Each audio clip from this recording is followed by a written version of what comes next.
everybody, Sickness here again to talk to you about what I bought and what I watched today. And it's days like today that I love being a collector. I got some fantastic deals today. Headed out to one of my local thrift stores called Liberty Thrift and Home Furnishings. They do have 4 stores in the area, and right now all 4 stores currently have 50% off all media. That means books, movies, music, it's all 50% off. Now, I did hit up one of the stores earlier, the one, it's actually the one in the next town over. I hit up that store earlier this week. It was a bust. Ended up leaving there with absolutely nothing. The other 2 stores, they're a little bit further away, so I probably won't get out to those. But I did hit up the one on the way home from work today.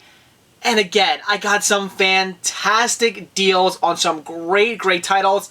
So let's take a look at what I got. For everything you're about to see here, I paid only a total of $24. An amazing deal. And the first thing we'll talk about are the 6 CD soundtracks I picked up. And the first one I grabbed was the soundtrack to Godzilla. Definitely wanted to pick this one up. It's an interesting soundtrack. Has some okay songs on it. A lot of people absolutely hate this movie. I actually enjoy it. It's a fun popcorn movie. It's nothing great. It's not some fantastic film. But I do enjoy it, so definitely had to get the soundtrack. Then I grabbed the soundtrack to Mo Money. Yes, this is definitely a soundtrack that I never expected to have in my collection, but very happy to get this. I do enjoy the movie. The soundtrack, it's okay. Looks like it features a bunch of hip-hop artists from the time, but should be a good listen. Definitely had to grab this one. Next, I picked up the soundtrack to The People vs. Larry Flynt. I love this movie. I really do need to check it out again. It's been a while since I watched it, but I absolutely love the film. The soundtrack, it is pretty mediocre. I wouldn't really say it's all that great of a soundtrack, but it is okay, and since I got the movie, I had to get the soundtrack. Then I grabbed the soundtrack to Rain Man. Another soundtrack that is just somewhat mediocre. It's got some good music on it, but nothing all that great. But once again, I have the movie, so of course, need to get the soundtrack. The next CD soundtrack I picked up was a little interesting. Wasn't sure if I wanted to get this one or not, but I had to pick it up just because I was so interested in seeing what this was all about, and that was Nashville Prince of Egypt. And from what I can gather, this is the Prince of Egypt soundtrack done by country bands, which is sort of weird. I never expected this to actually exist. I don't know why they decided this would be a good idea. I'm not into country music. I mean, I like original country music from like the 30s, 40s, and 50s, but I'm definitely not into newer country bands. So this, probably something I'm not really going to want to listen to more than once, but I am looking forward to checking it out just to hear what they do with the soundtrack. And the last CD soundtrack I picked up was Boogie Nights 2. Now, I do already have the original Boogie Nights soundtrack, so I definitely wanted to pick up the follow-up soundtrack.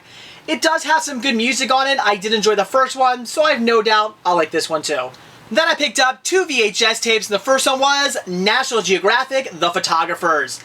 Now this I'm very interested in. For those of you who do not know, I am a photographer, went to school for photography, have my degree in it, I do have my own photography company.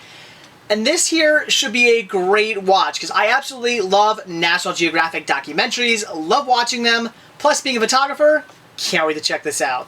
And the second VHS I picked up was 7 Blows of the Dragon. This is a complete blind buy. I've never heard of it. I know nothing about it, but it does look to be a great martial arts film and gets pretty decent reviews too, so had to grab it. Now onto the DVDs, and the first one I picked up was The Substitute 4 Film Pack. This here comes with all 4 Substitute films. I love these movies. They're super cheesy, but a lot of fun. Now for those of you who remember, I did actually pick this up a few months ago. Got it from a guy I found on Craigslist. He was offering a bunch of HD DVDs. I bought them off him. I don't mind buying HD DVDs and Blu-rays off of people on Craigslist because I'd say 95% of the time they're not scratched up. They're in good condition because HD DVDs and Blu-rays are a little bit harder to scratch. But DVDs I do not normally buy used off of Craigslist because I like to look at my used DVDs first to make sure they're not scratched. But he had this listed for $1, so I figured, what the hell? I'll get it. I'll take my chance. For $1 if it's scratched, well, it's only $1, no big deal. Unfortunately, it was pretty badly scratched up. This comes on 3 discs, and the first disc is a flipper disc. It was scratched to hell, so I was pretty bummed out by that. But this here is in perfect condition, not a scratch on it, so of course, had to get it to replace my scratch copy. Then I picked up a double feature set of two Bing Crosby movies, and they were Just For You and Here Comes the Groom. Two titles that are, again, complete blind buys, two titles I've never heard of, but I do love Bing Crosby movies. Every one I've seen thus far has been great, so definitely had to grab this.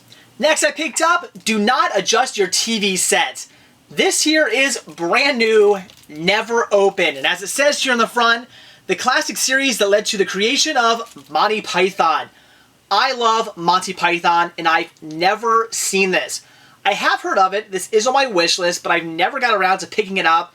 So getting it today for dirt cheap, I had to grab it, and like I said, brand new, never opened. Then I grabbed Best of the Best 2, another complete blind buy, but this looks to be some great, cheesy fun. So I definitely had to grab this one, and I can't wait to check it out. Next I picked up The Black Hole, a Disney title, although this is the Anchor Bay release of it, but a Disney title I've been wanting to check out for some time now. I've heard great things, it gets great reviews, so I can't wait to check it out. Then I picked up another Disney title, and that was The Nightmare Before Christmas. This here being the 2-disc collector's edition, comes with this great collectible artwork here. Opens up, you can see right there, Jack Skellington, really nice artwork, very cool collectible artwork. Now I do already have The Nightmare Before Christmas on DVD. It's a fantastic movie, one of the first DVDs I ever bought actually. But I really wanted to get this just for collecting purposes because it is great looking. I do plan on eventually picking this up on Blu-ray. Really want to get this movie on Blu-ray eventually. But for now, definitely had to grab this just for collecting purposes. Then I picked up one more Disney title, and that was Sleeping Beauty, this year being the Platinum Edition. Now, unfortunately, when Disney started putting out the Diamond Edition Blu-ray releases, I made the mistake of selling some of my Platinum Editions. Every time I replaced a Platinum Edition with the Blu-ray Diamond Edition, I sold my Platinum Editions. And I started thinking more about that, and I kind of wish I hadn't done that. Really wish I would have held on to my Platinum Editions just so I could have the entire Platinum Edition collection. Now, I did only end up selling 4 of my titles. I did start to think better, more wisely, towards the end of selling off my Platinum Edition. So I did stop doing that eventually. Only sold off, like I said, 4 of them. So now I do have to rebuy 4 of the Disney Platinum Editions, this year being one of them, so now only 3 more to buy. And best of all, brand new, never opened. Then I picked up The Edge, a movie I have not yet watched. However, I do already own this one on VHS, so I am picking this up just to replace my VHS copy. And best of all, brand new, never opened. Then I picked up Cheaper by the Dozen, this year being the original. Now I do already own, and I have seen the remake and the sequel to the remake, but I've actually never seen the original, so I'm definitely looking forward to checking this one out. And also, brand new, never opened. And then I saved sort of the best for last. Of course, I'm going to think this is the best. You guys know me. I love the Spice Girls. And today I picked up Spice World. This here being the special edition release. And also, once again, brand new, never open, still factory sealed. Now, of course, I already own this movie on DVD. I have the original release. Have it on VHS as well. I just love this film. And just for collecting purposes, I did really want to get this special edition release. And I do like the fact that it's brand new, never opened, because I plan on keeping it that way. The only downfall to this is it does not have its slipcover. Now, I know what you're thinking, but Cinema Sickness, you hate slipcovers. And you're right, I am not a fan of slipcovers because normally they're nothing more than just the regular artwork, which the slipcover for this basically is. It has some glittery sparkles on it. That's really the only difference. So yes, I'm still not a fan of slipcovers, and I'm not necessarily a fan of this having a slipcover, but because it did originally come with a slipcover, and I am getting this for collecting purposes, I do wish it did have the slipcover on it. But still, for dirt cheap, had to grab it. Definitely happy to have this now, just for collecting purposes. So that's it for what I bought today, so now on to what I watched. And today's Halloween Horror-thon title was The Invisible Man Returns.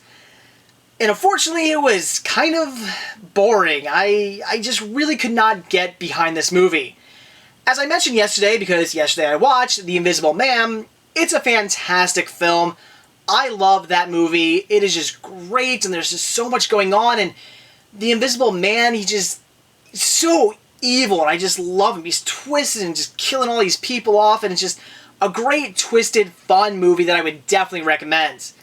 This follow-up, though, just very weak. Unfortunately, in this movie, we do not have Claude Rains playing the Invisible Man. we have Vincent Price playing the Invisible Man. And I like Vincent Price. I have nothing wrong with him. I have many movies in my collection starring Vincent Price. He's a great actor.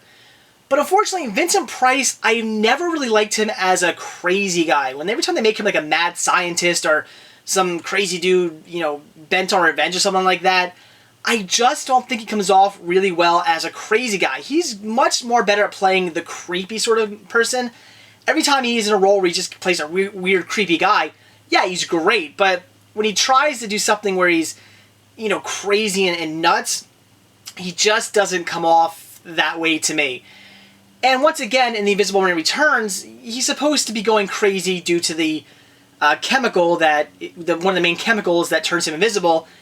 It makes people go crazy. And he just doesn't really play that role very well. I don't ever really feel that he's ever really crazy. I mean, he gradually starts to become more and more crazy. And at no point do I ever go, wow, he's nuts. Whereas Claude Rains in The Invisible Man, the guy's a psycho. I mean, the whole time you're like, this guy is demented. Just the things he does and the way he delivers his lines, he plays a great psychopath. A guy who is definitely being completely driven mad. Whereas Vincent Price just doesn't really pull it off all that well. And I can't necessarily completely blame him. The dialogue and just what he was given to work with wasn't all that great either. The plot of the movie very, very loosely and very poorly kind of ties into the first movie, but you can tell it's just a BS tie-in. It's a completely different movie that they just wanted to be like, oh yeah, it's kind of related to the first movie, and it just doesn't work. It just really was not that good. I spent the whole movie looking at the clock, and if I'm looking at the clock the entire movie on the Blu-ray player, that is not a good sign, and I spent the entire time doing that with this film. I just did not really enjoy it. It was somewhat boring. Now, can I completely say, don't watch it? No, not necessarily. If you're a fan of horror movies, if you're a fan of Universal monster movies, if you've, seen them all, then yeah, you're going to want to check this one out. It wasn't absolutely dreadful. I've seen much, much worse, but it just wasn't all that great either. And I had thought about possibly watching the rest of the Invisible Man sequels, but after watching this one, I'm kind of thinking I'm not going to do that, because I've seen The Invisible Man a few times before. It's a great movie again. But as far as the sequels go, this is my first time ever watching The Invisible Man Returns, and I haven't seen the other, I believe there are 3 of them. There's The Invisible Woman, The Invisible Agent, and The Invisible Man's Revenge. I have not seen those yet. And like I said, I was thinking about watching them, but at this point, I think I might just skip them. I'm not going to watch it. There's a lot of movies I really want to get to for this Halloween Horror-thon, so I'm probably going to skip watching these and move on to something else. So again, can I recommend the movie? It's not for everybody. For your average moviegoer, no. Stay away from the movie. It's not that great. But if you are a big fan of horror movies and Universal horror movies, then check it out. So that's it for what I bought and what I watched today. And the cinema gods were definitely smiling upon me. As I've already mentioned, this Sunday, October 7th, is my birthday. I'll be 30 years old, a very old man. But I'm pretty sure the cinema gods are well aware that my birthday's coming up, and I'm pretty sure this is my birthday present from them, because just some great, great deals today. Getting all those movies and those soundtracks for a total of $24 was just amazing. Although, unfortunately, watching The Invisible Man Returns, that wasn't so great. The cinema gods were not smiling upon me at that point. The movie was just mediocre, very bland. It just didn't have the great feel that the original did. And like I said, I can only really recommend it to die-hard horror fans. And for everybody else, just stay away. So that's it. Thanks for watching. Stay tuned to see what I bought when I watch tomorrow. See ya.